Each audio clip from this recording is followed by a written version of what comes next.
Tuning up onto your mobile phone today and catch up on all the latest news from Hits Freak Radio. Broadcasting live on Modern Ghana and our website www.hitsafreakradio.org. Hits Freak Radio News Hour live.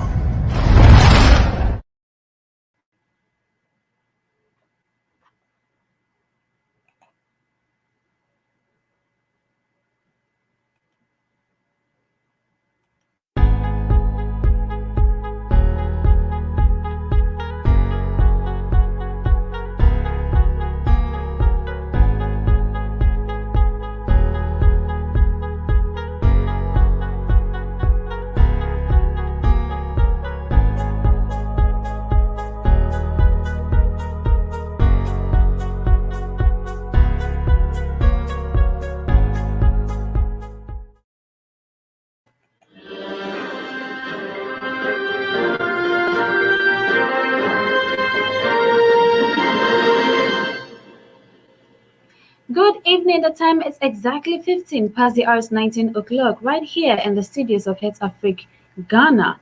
You are streaming live on Facebook and YouTube at Hits Africa Radio. Don't forget to log on to our website www.hitsafricaradio.org. I'm your uncle this evening, and now to the headlines of tonight's stories. 2 children with judge denied admission in Achimota. 517 road accidents from January to March. Computer engineer making it as a carpenter. Kind-hearted Nana Abba makes a girl's dream a reality. These and many other stories I bring away this evening. Stay tuned as I bring you the news in details. 2 students with dreadlocks allegedly denied admission to Achimota School. 2 students with dreadlocks have allegedly been denied admission into the Achimota Senior High School. According to the Joy News sources, school authorities claim it is against the rules of the school to admit students with dreadlocks. School authorities of Achimota School have denied 2 brilliant dreadlock students from being admitted after having been posted there by the computerized school placement system. A parent whose son was among the 2 students shared on Facebook. Meanwhile, former Kumbugu MP Ras Mubarak has questioned the school's decision.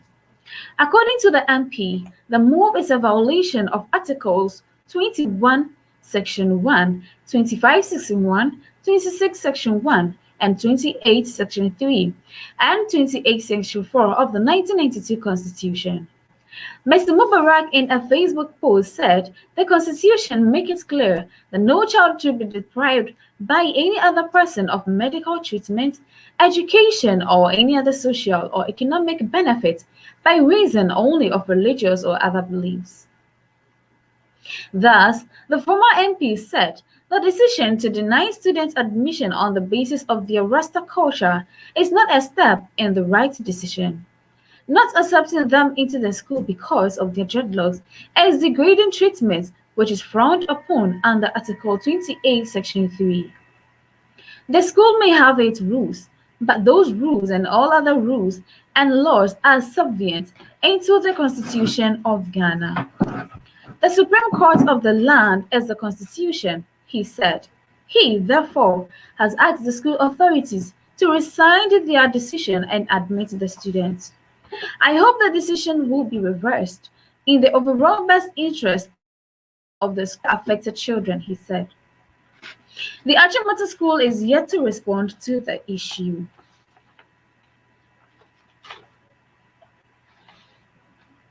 In other stories, 517 deaths recorded in road accidents between January and February 2021. A total of 517 persons died through road accidents between January and February this year, the Ghana Police Service has said. This is a significant increase in the 393 cases recorded in the same period last year. In all, 2,560 road accident cases have been reported between these 2 past months involving 1,581 commercial vehicles 974 motorcycles and 2,766 pedestrians have been knocked down. Of the total figure of road deaths recorded in the past 2 months, Ashanti region recorded the highest with 108 deaths, followed by Eastern region with 91 deaths, Greater Accra region with 89 deaths. Northeast region recorded the lowest number of deaths with 2 deaths. According to the statistics released by the service, the major accident hotspots are on Wape Tamale Road, Achim Asafo, between the Accra Tema motorway, Bolga Navrongo Road, as well as Chechire and Mankesim. Meanwhile, in March, a number of road accident casualties have been reported. The most recent one occurred yesterday on the outskirts of Saula, where a Kumasi-bound Sprinter bus with registration number AS302215 somersaulted and crashed into a nearby bush on the Saula to Nakaiba district of the Savannah region. This incident has claimed 8 lives and has left 22 others in critical condition. In other stories, computer engineer making it big as a carpenter. At age 31, Mohammed Amin Masur is breaking barriers in the field of carpentry. Many are dazzled by his craft with increasing demand for his products. But the computer engineering graduate had to make a critical career decision when his job as a systems administrator at a major hospital in Kumasi to becoming a furniture producer.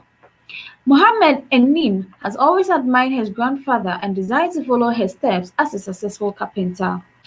He realized his part-time job as a system administrator was not paying off. His grandmother, Hajia Araba, was his good Samaritan who supported him financially to make ends meet. Hajia Araba's words were plain to Mohammed Enim: keep faith and be loyal to yourself. Mohammed Enim decided to go back to the drawing board. He spent most of his free days monitoring his grandfather's carpentry work located near the family home. Mohammed developed great interest in carpentry work. The opportunity presented itself one day when his grandfather asked him to try out furniture making. He said, I will try it. If I fail, we would replace it for the owner. I did and got it right, he recalled. He had to position himself well by doing stuff free of charge for children within Abuabo Nima. During that time, he needed to be more creative and add value to his newly found love. Between 2013 and 2014, Mohammed Amin decided to convert a small part of his family into a shop. My brother, Awal Fulani, later gave me his tent where he repaired phones for me to work, he said. Mohammed later moved from the house to the tent and to his current location where he is now expanding. He received 300 Ghana cedis a month as a systems administrator, but now takes an average of 3,000 Ghana cedis in the same period. Amin Furniture has 6 apprentices, and he has built a platform that attracts over 500 customers across the country.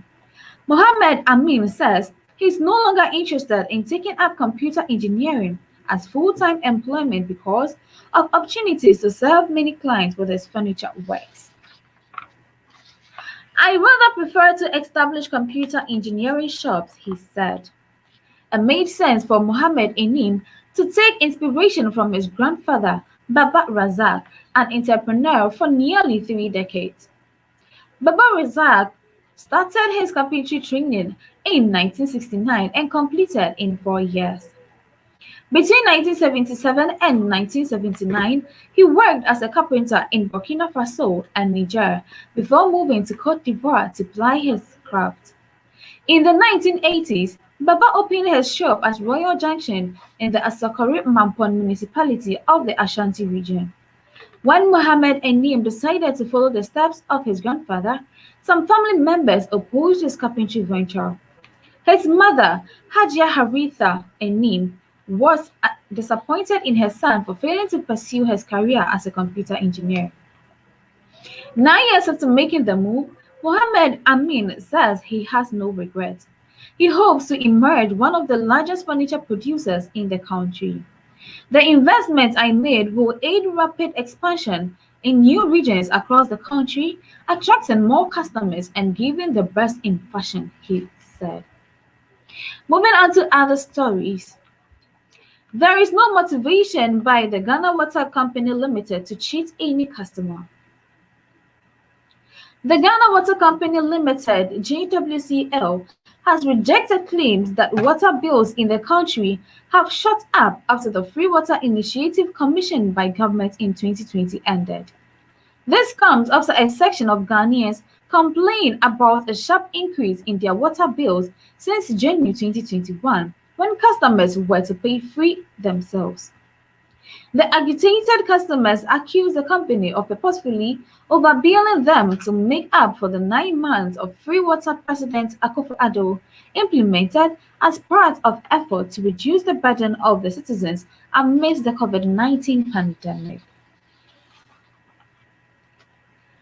But the public relations manager for GWCL, Stanley Marte, in an interview on Joy FM's Super Morning Show Friday, stated that tariffs in the country can only be increased by the Public Utilities Regulatory and Commission (PURC). He said, until the regulators increase charges, the water distribution company cannot unilaterally increase fares of water. About 9 months of 2020, we had free water. The expectation was that we were going to use free water to stay healthy, but what we realized was that people's consumption over the period increased from 10 to about 400%. Now, things have changed in 2021, and per our investigations, a lot of our customers are still living in 2020 and are using the water like before, so obviously our bills will go high. There is no motivation from any staff of Ghana Water Company to cheat any customer, he told host Winston Amwa. Moreover, Mr. Marte dispelled claims that his outfit is transferring charges of free water citizenry, stating that government has been up to date with the payment for the free water. With the free water, it was free to the customers, but government paid Water Company Limited. We were sending the bills to government and it was paying us. So, there is no motivation to us to recoup any money. No, we have been paid and we don't have a problem. We are still managing our water business and we are making sure the Ghanaians are getting good quality drinking water, he stated. The PRO urged citizens to be vigilant about leakages that are happening in their homes. In his view, these leakages, when left unattended for a period of time, built up and subsequently increased the monthly charge. We bill our customers according to their consumption, and their consumption can only be determined by their meter and readings. So, we can't take something else that is not indicated on your bill. When there are minor drippings or leakages from your taps and faucets in your homes, and you ignore them because you think it's just droplets, these little droplets will swell your bill. So let us take our time to fix them, he advised. Moving on to other stories, Prophet Nigel Gacy narrowly escaped death in ghastly accident blames it on bad roads. The founder and leader of Prophetic Hill Chapel, Prophet Nigel Gacy, has reportedly been involved in an accident in the Volta region, where at least 2 people have been reported dead, with others seriously injured. Prophet Nigel Gacy is one of the controversial prophets in Ghana who are able to predict the deaths and various accidents top people will be engaged in. For instance, he predicted the death of the late Ebony, who died through a ghastly accident. At this has made many people wonder why he couldn't see his own coming. The accident reportedly happened in the Oti region, and he took to his Facebook page to blame the bad conditions of the roads as a reason for the accident. Nigel sharing pictures of the scene wrote, "No comments, the efforts of bad roads, 4 dead." The drivers were dodging potholes, Ghana at 64. He then shared pictures of the tragic accident alongside photos of those who were dead and injured. You are listening to It's the Freak Radio. In other African countries in Asia,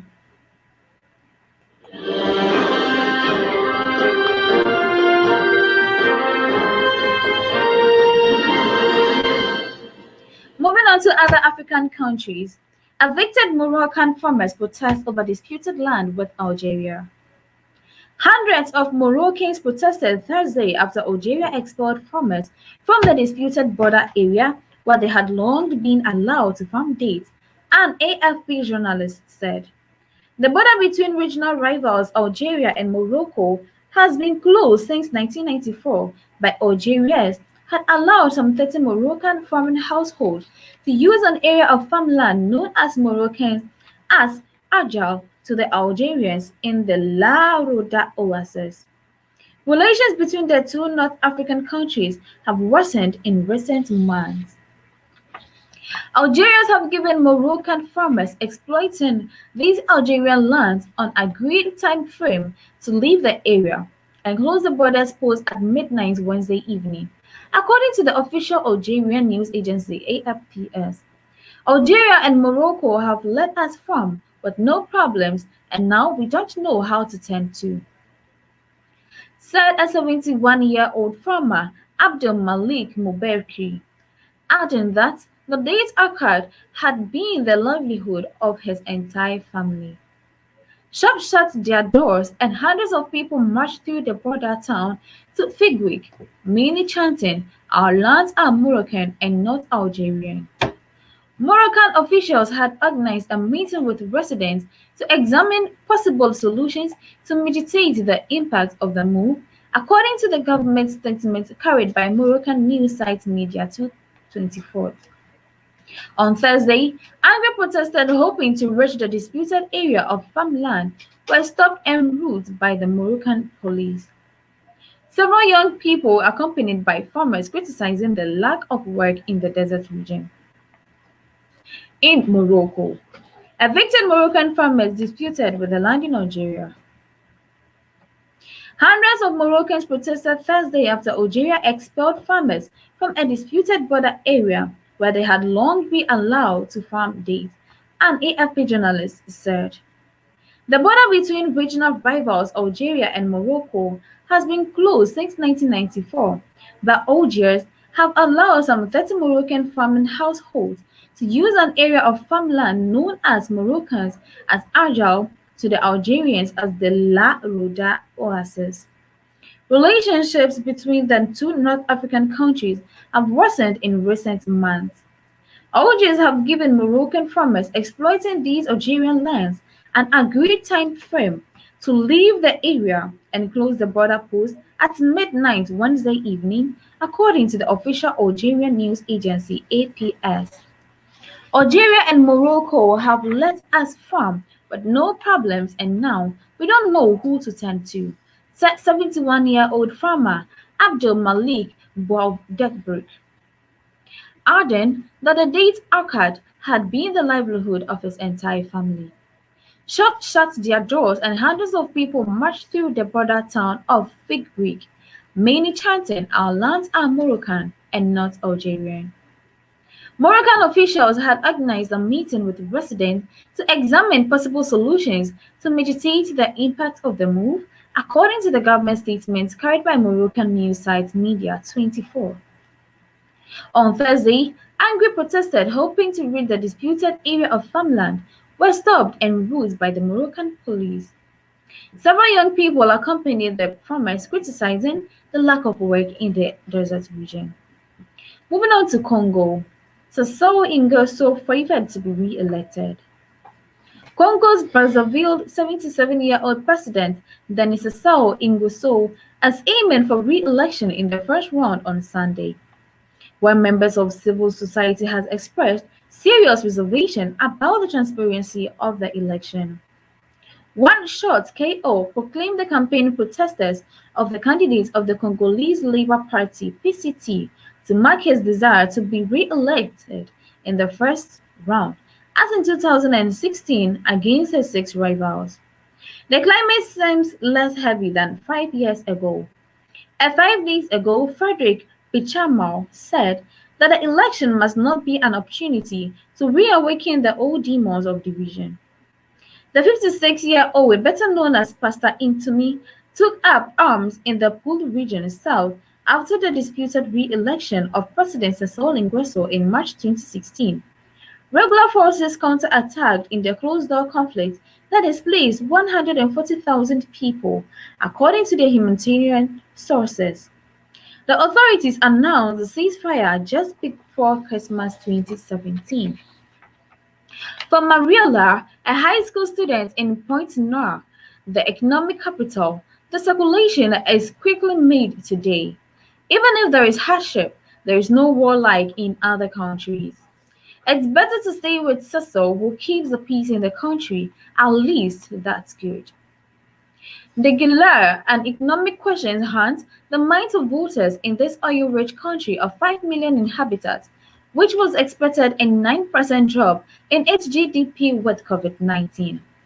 Even before the health crisis, GDP per capita had plateaued at $2,279 in 2019, compared to $3,922 in 2012 during the oil boom, according to the World Bank.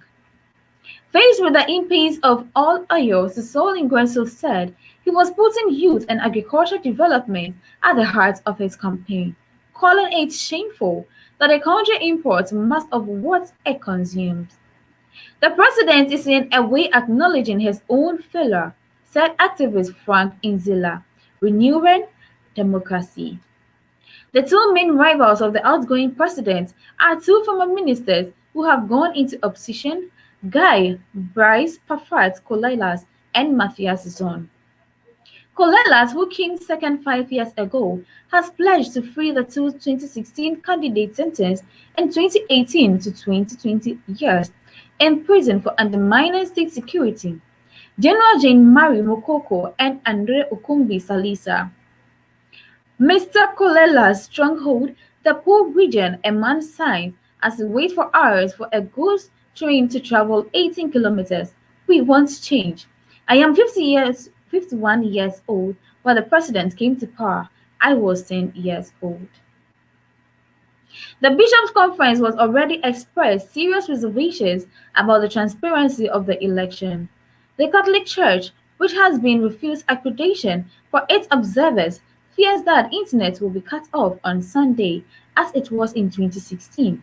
However, the Bishops' Conference was to test an application for computers and smartphones which should allow the downloading of the minutes of all the polling stations to have a real-time idea of the truth of the ballot box, except in the event of an internet cut.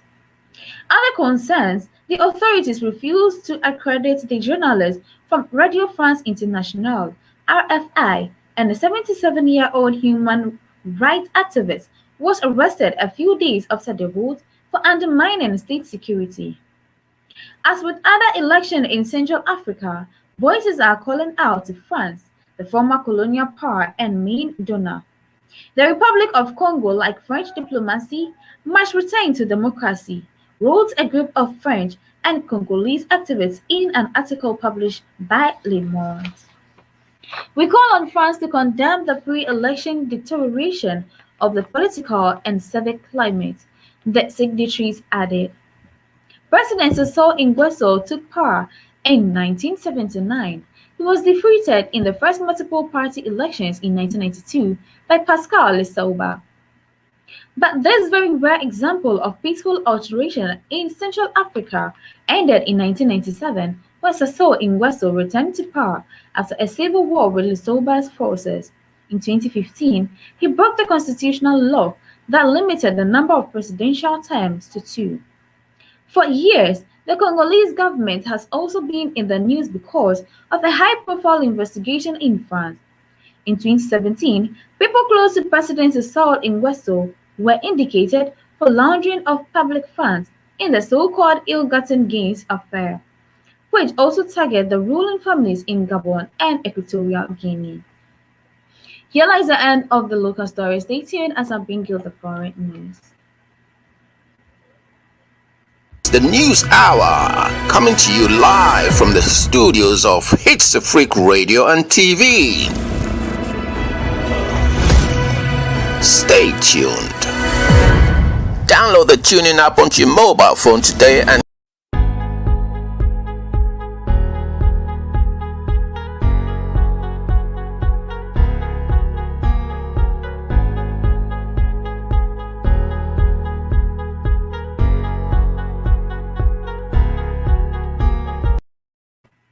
You're still logged on to Hit Africa Radio, www.modernghana.com. On the TuneIn app, there is a Hit Africa Radio.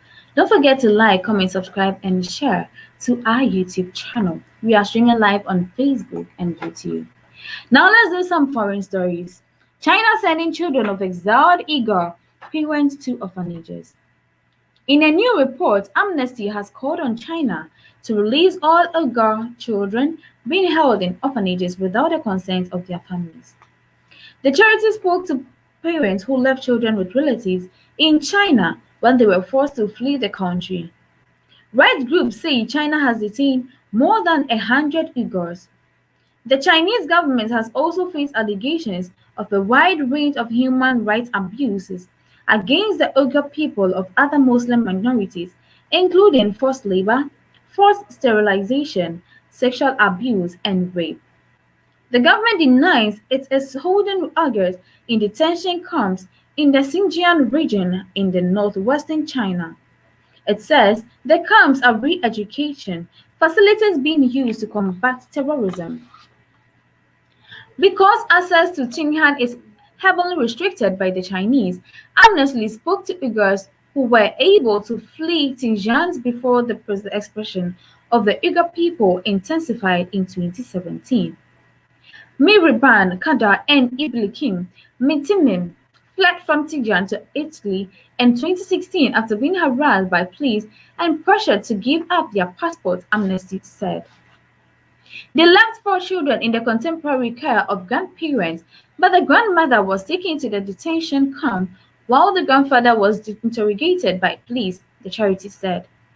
Our other relatives didn't dare to look after my children. What had happened to my parents? Miriban told Amnesty. They were afraid that they would be sent to camps too. In November 2019, Miriban and Ablikim received a permit from the Italian government to bring their children to join them, but the children were seized by Chinese police and the other way and sent to a state-run orphanages, Amnesty said. Now my children are in the hands of the Chinese government, and I am not sure I will be able to meet them again in my lifetime, Miriban said. Omar and Miriam Farouk, who fled to Turkey in late 2016, left their 2 youngest children, aged 5 and 6, with grandparents because they did not yet have their own travel documents, Amnesty said. They found out later that the grandparents had been arrested and sent to a camp and have not heard from other children since.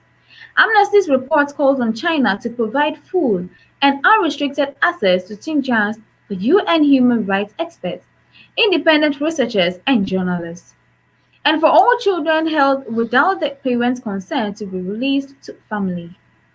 China's ruthless mass detention campaign in Xinjiang has been separated families in an impossible situation. Children are not allowed to leave, but the parents face persecution and arbitrary detention if they attempt to return home care for them, said Alkan Akkad, Amnesty International's China researcher. The Chinese state has created a vast and secretive network of camps in Xinjiang and is estimated to have detained more than 1 million Uyghurs and people from other Muslim minority groups. Reports have emerged in recent years of appalling human rights abuses, from forced sterilization of Uyghur women to torture and systematic rape inside camps. China denies there are any human rights abuses taking place and has called former camp detainees in exile liars and actors. China is also accused of intimidating and smearing witnesses who have spoken up and of using witnesses' relatives in Xinjiang to leverage against them.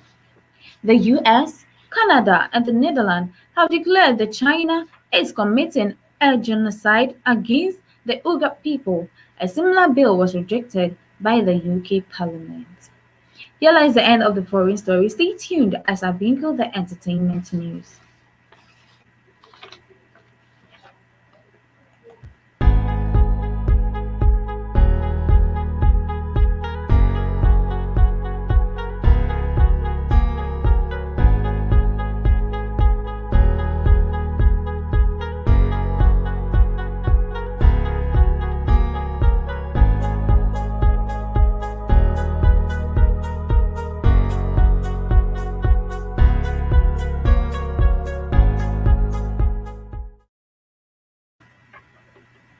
the news hour, coming to you live from the studios of Hits Freak Radio and TV. Stay tuned. Okay, so now let's do some entertainment news for this evening.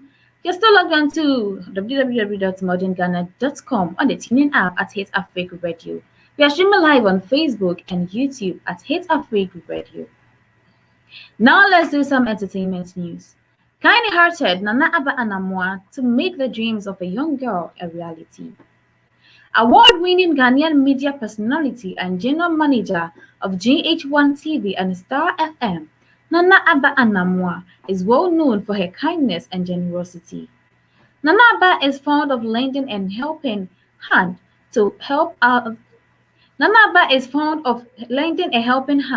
to people who reach out to her out of desperation.